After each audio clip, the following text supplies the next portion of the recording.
السلام علیکم ورحمۃ اللہ وبرکاتہ۔ غلام نے دھوپ سے جوتے اٹھا کر چھاؤں میں رکھ دیے۔ بادشاہ کی نظر پڑی کہ غلام نے بنا میری اجازت کے جوتے دھوپ سے اٹھا کر چھاؤں میں کیوں رکھے۔ فوراً غلام پر غصہ ہوا، کیوں جوتے وہاں سے اٹھائے ہیں؟ غلام نے عرض کیا، بادشاہ سلامت، دھوپ میں پڑے خراب ہو رہے تھے، میں نے اٹھا کر چھاؤں میں رکھ دیے کہ نہ خراب نہ ہوں۔ بادشاہ نے کہا، نہیں، تجھ میں تکبر آ گیا ہے، تیری ہمت کیسے ہوئی کہ بنا میری اجازت کے تو نے میرے جوتوں کو ہاتھ بھی کیوں لگایا؟ فوراً غلام کو مارنا شروع کر دیا۔ کوڑے مار مار کے غلام کے جسم پر کوڑوں کے نشان بنا دیے۔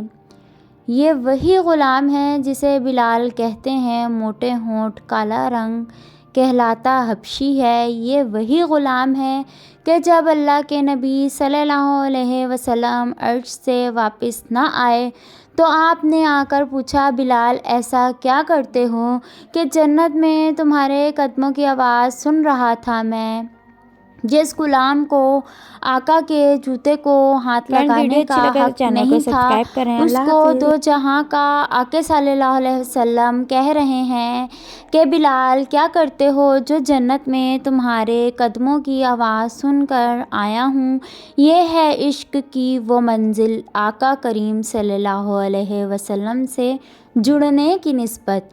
حضور صلی اللہ علیہ وسلم جب معراج پر گئے تو حوروں کی سردار کہتی ہے، یا رسول اللہ صلی اللہ علیہ وسلم، آپ نے سب کو کچھ نہ کچھ عطا کیا ہے، نوازتے ہیں سب کو، مجھے بھی کچھ عطا کر دیں۔ آپ صلی اللہ علیہ وسلم نے فرمایا، جا تجھے بلال دیا۔ وہ حیران ہوئی کہ میں جنت کی حوروں کی سردار؟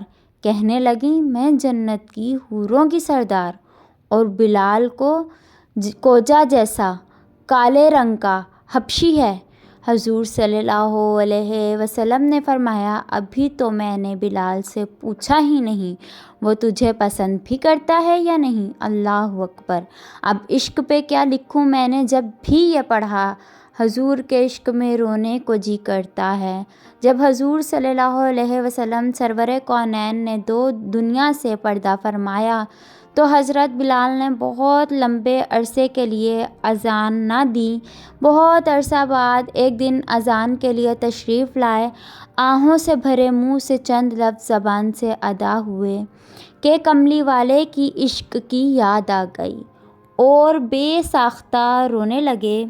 میں گناہ گار سوچتا ہوں رونا کیوں نہ آتا، جس یار کے کہنے پر اذان دیتے تھے اور جس نے غلام کو حوروں کی ملکہ کا سردار بنا دیا، جس سے قربت ہونے پر حضرت عمر رضی اللہ عنہ نے ہاتھ چوم کر کہا، بلال دنیا تجھے غلام سمجھتی ہے، تو مجھے میرا تو آقا ہے نا۔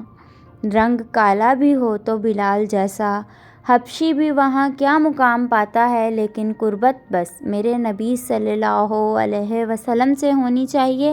اپنے پیارے آقا صلی اللہ علیہ وسلم پر سب کچھ قربان۔ فرینڈز، ویڈیو اگر اچھی لگے تو میرے چینل کو سبسکرائب کریں، بیل آئیکن کو پریس کریں تاکہ آنے والی ہر نیو ویڈیو کا آگاہی آپ کو ملتی رہے۔ ملتے ہیں نیکسٹ ویڈیو میں، تب تک کے لیے اللہ حافظ۔